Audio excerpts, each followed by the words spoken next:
Hi, this is Stanley. Welcome to 2023. I'm doing a bit of a response video today to one of my earlier ones, which was about a list of 20 short albums. And I'm going to be kind of looking from the other end of the telescope, if you like, with this list today. And I'm going to be looking at 20 long tracks. I've set a cutoff for inclusion in this list at 10 minutes. Now, there's a whole world of kind of progressive rock stuff out there that, people would get a bit sniffy about that. 10 minutes, that's not that long. So for the most part, I'm avoiding all of that stuff directly. Although at the end of this video, I'll probably kind of go through a list of some of the kind of the classic rock, maybe some of the prog rock tracks that you could kind of look at in the same context as these. So as usual, this isn't an exhaustive list. These are just my favorites. They're not ranked in any way, not in any qualitative way anyway. The way I'm ordering the list this time around is going from the shortest tracks to the longest. And before anyone calls me out, all these times, I hope they're correct. I've kind of checked multiple sources, and these are kind of the best numbers I've got for these songs. Okay, first up, clocking in at 10 minutes 38 seconds, I've got Marquee Moon by Television. There's not too much to say about Marquee Moon, is there really? It's the title track of, one of the greatest of the kind of the New York City punk new wave period.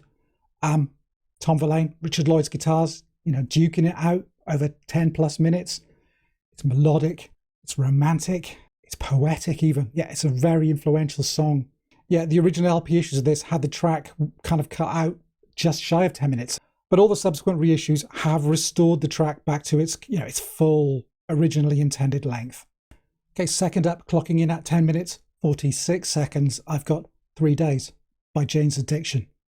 This track is kind of the centerpiece of the band's second album, Ritual de lo Habitual, and it's the kind of the inspiration for the rather graphic cover featuring this kind of three-way, this tryst, which is at the heart of the song. And that 3 days refers to a period spent in a kind of a drug-fueled haze between Perry Farrell and his then girlfriend, and Sheola Blue, who subsequently died of a heroin overdose when she was only, I think, 18, maybe 19 years old. This kind of a three-part rock epic, mirroring the 3 days of the title, with this kind of the second section of that being this huge kind of barn-burning solo by Dave Navarro. Personally, this was about, the last point in Jane's Addiction's, career that I really kind of got them. But saying that, I still have a very soft spot for this album and for that track. And third up, clocking in at 11 minutes and 2 seconds, I've got Creedence Clearwater Revival and I Heard It Through the Grapevine. This is just a classic reinterpretation, classic cover of that Marvin Gaye song, stretched out to, just over 11 minutes. It's got a really kind of sweaty, foreboding, swampy, bluesy feel, a very different take to the original. It's one of my favourite covers, I have to say. But if you're looking for an interesting kind of flip side to a cover like this, I can recommend another one, which is Isaac Hayes and the Bar-Kays. They do a version of Burt Bacharach's Walk On By. That's about 12 minutes long. And again, it's just this kind of re-envisioning a song. It's this fantastic kind of Stax soul-infused kind of arrangement and treatment.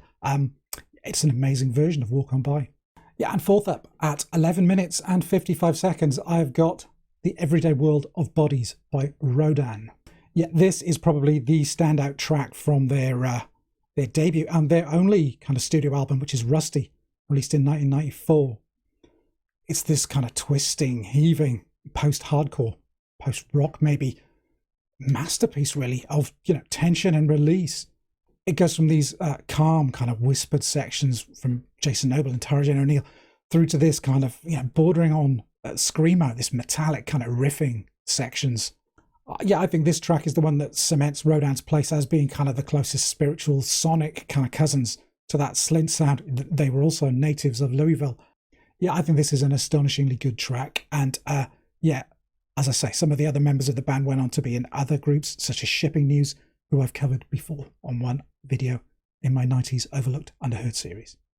And fifth up, and clocking in at 13 minutes and 40 seconds, I've got Frankie Goes to Hollywood and Welcome to the Pleasure Dome. I've talked about this album and this track at length elsewhere on my channel, in my Shiny 80s Productions video. I won't spend too long talking about it then, really. It's just a fantastic kind of proggy disco epic with just one of the greatest, I think, production jobs of the 1980s. Please note that the version of the track I'm referring to is the album cut. It's the one that takes up a whole side of that album for theirs, that debut album. So yeah, very nearly 14 minutes. Yeah, this is the one to hear. And next on the list at 14 minutes, 37 seconds, another track I've talked about at length before. This is Do You Know How to Waltz by Low. Yeah, I covered this when I was talking about The Curtain Hits the Cast, again in that 90s Overlooked Underheard series. Check out that video for more information if you like, but this track, it's just this kind of mesmerizing, ghostly, kind of droning noise piece. Yeah, it's an amazing piece of music. Okay, there's only one way to introduce this next one. Hotel? Motel? Holiday Inn? Yeah, that's right. It's the Sugar Hill Gang and Rapper's Delight. Yeah, this one clocks in at 14 minutes, 45 seconds in its full-length version. And this is basically the song that introduced an entire generation of listeners to hip-hop. This was 1979. This was kind of ground zero for old-school hip-hop. Yeah, this is basically, you know, a wrapped-up version of Good Times by Chic with a smattering of another disco sample in it, a disco classic called Here Comes That Sound Again by Love Deluxe. Yeah, Wonder Mike, Master G, Grandmaster Caz, Big Bang Hank. It's just one of the greatest and most influential hip-hop records of all time. A very, very slight shift of my shortest to longest order here, just so basically I can make a cheap gag. Yeah, we've just gone from Holiday Inn with the Sugar Hill Gang, and now we have Ramada Inn. Yeah, at 8th on my list, clocking in at 16 minutes and 50 seconds, I've got Neil Young and Crazy Horse with Ramada Inn. Yeah, sorry about that, I couldn't pass up a link like that. Yeah, this track is from 2012's Psychedelic Pill album. And yeah, it seems as if Neil Young is reconvening Crazy Horse quite regularly these days. Yeah, every couple of years, every few albums, he gets the horse back together. And I know that there are longer tracks on this album than Ramada Inn. The opening track, Drifting Back, clocks in a bit over 27 minutes. But Ramada Inn is my favourite of the songs on this album. And I think it's classic Crazy Horse. And I think it is one of Neil's best songs that he's released in the 21st century, easily. Yeah, it's this extended, kind of quite rambling tale of an older couple trying to hold on to their relationship despite all the damage done by the passing of the years. Yeah, it's just packed with that kind of Neil and Crazy Horse magic. Next up on the list, 9th position, clocking in at 16 minutes and 38 seconds, I have got 7 by The God Machine. Yeah, this one is from their debut, The Scenes from the Second Story album. It's kind of this roiling, almost plodding kind of epic, which channels the that kind of introspective feel of Disintegration era Cure, but into this kind of Swans-like slab, you know, this dirge almost of darkness. But I feel it's kind of laced with, you know, some hints in some of the instrumentation of some of the mysticism of that, you know, Jim Morrison kind of Doors feel. Yeah, it's a really cool track, and for me it's one of the best songs on their debut album. Okay, 10th track on my list, and a bit of an impromptu pop quiz for you. What do these names have in common? Andy, Steph, Blaine? Okay, here's the one that'll give it away for you. How about Ducky? Anything? Yeah, I'm talking about Pretty in Pink, and a snippet of this next song features in the soundtrack to that John Hughes film from 1986. Yeah, the track I'm talking about is Elegia by New Order, clocking in at 17 minutes and 29 seconds, and it made its debut in 1985 on the band's Low Life album. Yeah, this track was recorded as a kind of a final instrumental kind of goodbye, like a tribute to Ian Curtis of Joy Division. Yeah, this version of the track, this full-length version, was bootlegged for years until it was finally included on the kind of remastered, expanded version of the Low Life album in 2008, I think it was. Yeah, it has featured in other places other than Pretty in Pink. I believe it was used in an episode of Stranger Things on Netflix. Yeah, it's a very kind of stately, somber, electronic threnody, I guess, with Pete Hook's bass, you know, picking out one of those classic, you know, high octave melodies that we all know him for. Yeah, this is prime kind of mid-80s New Order, I think, and yeah, it's exceedingly long. Okay, 11th on the list, clocking in at 70 minutes and 41 seconds. I've got Yola Tango and Night Falls on Hoboken. Yeah, this was in as a bit of a personal favourite of mine, and yeah, it's the closing track from their 2000 album, And Then Nothing Turned Itself Inside Out. Yeah, it's a wonderfully atmospheric number. It's not the first time that Yola Tango have kind of played around with longer tracks. Things like Past the Hatchet, I Think I'm Good Kind is nearly 11 minutes long. Sun Squashed went on for nearly 26 minutes. But the good thing about this track is I think it's kind of a bit of a sweet spot between that kind of breathy nighttime melodic feel of the band and the kind of groovier, noisier, more spacier kind of things that they do. And apparently this one was quite a tough one to record. Ira had to kind of have amps set up in the corridor outside the main studio because they were trying to do it in one take. So that point midway through the song, or towards the song's conclusion, when the feedback gets introduced, you had to very carefully kind of like walk out into the corridor and try and coax some feedback out of these, roaring amps that were set up outside. Yeah, I really like this one. And 12th on the list, I've got a krautrock classic here, clocking in at 18 minutes, 32 seconds. This is Can, and their track Hallelujah. Yeah, this one's kind of a marvel of, dance floor, almost krautrock, and it's the kind of the stone kind of nodding heart of what I think is their best album, Tego Mago. Yeah, I also happen to think it's one of the most influential tracks in rock history. It has to be. That kind of shuffling, groovy, hypnotic drum pattern from Jaki Liebzeit has influenced a generation of drummers looking to add kind of a dancier sound to the music that they're contributing to. I mean, if you think of Manchester, it may not have happened as it did were it not for this song. Strong Jaki Liebzeit vibes in, the drumming that you hear in bands like Happy Mondays, and certainly in Fool's Gold by the Stone Roses. And 13th on the list, clocking in at 19 minutes and 7 seconds, I have The Orb, with a huge, ever-growing, the words will be on the screen, I can't remember the whole title. Yeah, this is kind of one of the definitive records of that kind of ambient house movement of the kind of the late 80s, early 90s. Full of kind of slowly evolving synth patterns, pads, wind noise, rain noise, all sorts of environmental sounds, disjointed samples coming in and out. Yeah, infamously, this track dropped in a huge sample from Minnie Riperton's Loving You, which got the Orb into serious trouble. They had to kind of basically edit a Riperton-free version of it for it to kind of work for the charts. Yeah, a bit of a classic track, this one, and, a staple of all kind of chill-out tents in music festivals throughout the 1990s, as far as I remember. Okay, 14th, and clocking in at 19 minutes, 35 seconds, I have The Diamond Sea by Sonic Youth. Yeah, I have a bit of a problem with Sonic Youth stuff as they navigated their way through the 90s. I much prefer their kind of 80s heyday, that run up to and including Daydream Nation. But I think they definitely had their moments, and I think this is one of their biggest, their best, certainly one of their longest ones from that kind of 90s period. Yeah, this is the closing track of 1995's Washing Machine album, which is one that I rate alongside the follow-up, 1,000 Leaves. Those two would probably be my pick of the 90s Sonic Youth discography. Yeah, the track's kind of a proper epic. It really corrals their melodic sides and that kind of freer, noisier side together extremely well. Yeah, if you were looking to pick out a single song to kind of showcase Sonic Youth to someone who'd never heard them before, I think you could do much worse than pick The Diamond Sea. And 15th on my list, clocking in at 20 minutes and 53 seconds, I've got Jed by Tortoise. Yeah, this is the opening track from their breakthrough album. This is 1996's Millions Now Living Will Never Die. Yeah, it's kind of one of those multi-part songs, which goes from kind of slightly bouncy, kind of jazzy, almost guitar pop kind of feel with some dubby kind of underpinnings.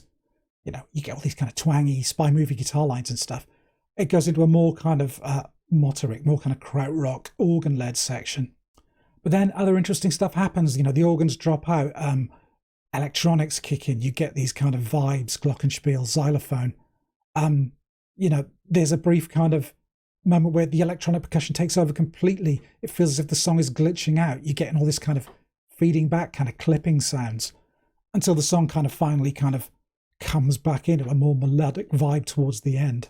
I think it's still a pretty astonishing sounding piece of music, a great track, and definitely signaled the start of, that kind of acceptance of, progressive rock again, maybe, that accompanied the mid-1990s post-rock boom.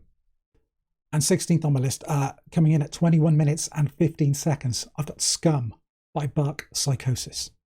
Yeah, this is the EP where Bark Psychosis were basically getting it together, pre the recording of their Hex album, that groundbreaking album of theirs. And yeah, they were going all out for a kind of a spontaneous ambient recording vibe in the church that they used for recordings, which was St. John's in Stratford. Yeah, this really helped shape this track and subsequently the Hex album. You know, they were heavily influenced by the natural acoustics, the natural reverb they were getting in this church. And they made use of all the environmental sounds they were picking up, some of the traffic noise from outside and, you know, some of the people in the church going about their business. You hear disembodied voices every now and then. Yeah, this is a wonderfully atmospheric kind of take on that kind of ambient style of post-rock in some ways. And I think it's safe to say you could consider it kind of an edgier, you know, less kind of trad, if you like, take on what Talk were trying to do at that time. And 17th on this list, clocking in at 22 minutes, 42 seconds, I've got Autobahn by Kraftwerk. Yeah, this is a seminal krautrock track. It's a seminal electronic track.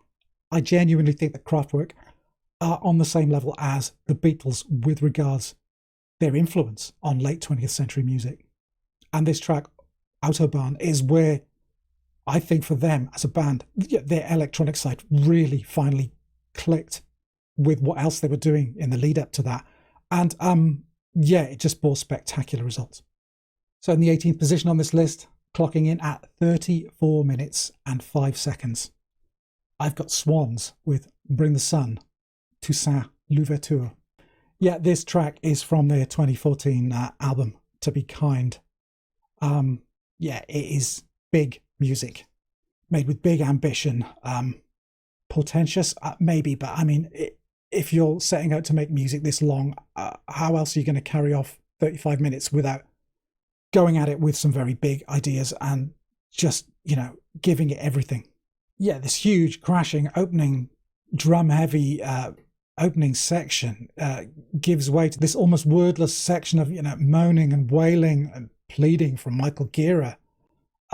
Yeah, it sounds like some kind of cultish hymn rising up out of this noise. Is very kind of eerie, scary, blackened, bluesy, repetitive chanting. It's quite scary music. And throughout its length, it just gets more and more intense, more manic, more dramatic as it proceeds into the second half. Yeah, this is kind of frighteningly powerful, you know, very monolithic music. It's very good stuff, but obviously it's not for every occasion. And at 19th, clocking in at 41 minutes, I've got The Hermit by Richard Dawson. Yeah, please go and check my 2022 roundup for more on this one. His album, The Ruby Chord, was one of my favourites of last year, and I did talk at some length about this track in that video up above. Yeah, I love it. It's just very beautiful, very writerly, and full of kind of prog folk prettiness. And the last and longest track on this list, clocking in at 1 hour and 50 seconds, I've got Thursday Afternoon by Brian Eno. Yeah, and this time I don't have to hold up, you know, an album and say, this is on this album. Yeah, this is this album. This is Thursday Afternoon. And I think, yeah, really when songs start getting this long, you're either talking, you know, extreme prog or you are talking ambient. And yeah, this is Brian Eno. This is, you know, the ambient OG.